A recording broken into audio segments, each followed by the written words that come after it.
Nel bacino padano è emergenza smog. L'aria è malata, lo dice Legambiente. I dati delle ARPA rilevano che le prime responsabili dell'inquinamento da polvere sono le grandi aziende agricole.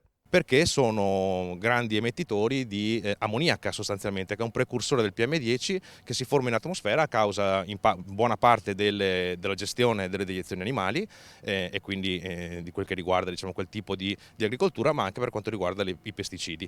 Il futuro governo e le regioni mettano la qualità dell'aria tra le priorità, è l'appello di Legambiente. I livelli di sostanze inquinanti misurati nei capoluoghi del nord Italia hanno superato di molto i valori consigliati dall'Organizzazione Mondiale della Sanità. In questo periodo inizia a esserci una crisi dal punto di vista dell'accensione dei riscaldamenti, anche se l'abbiamo ritardata, ma tra poco avremo anche quel problema.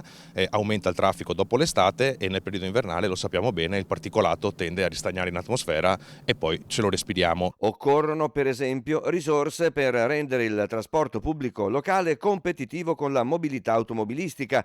Legambiente lo va dicendo da decenni, invece accade il contrario. Che sta succedendo al trasporto pubblico locale? Beh, il trasporto pubblico locale gode sempre dei medesimi bassissimi, pochissimi finanziamenti da parte dello Stato, per cui le risorse non sono aumentate in questi anni, quindi lo Stato deve intervenire, oltre che noi ci auguriamo anche la Regione con risorse aggiuntive per dare una mano in una fase di criticità.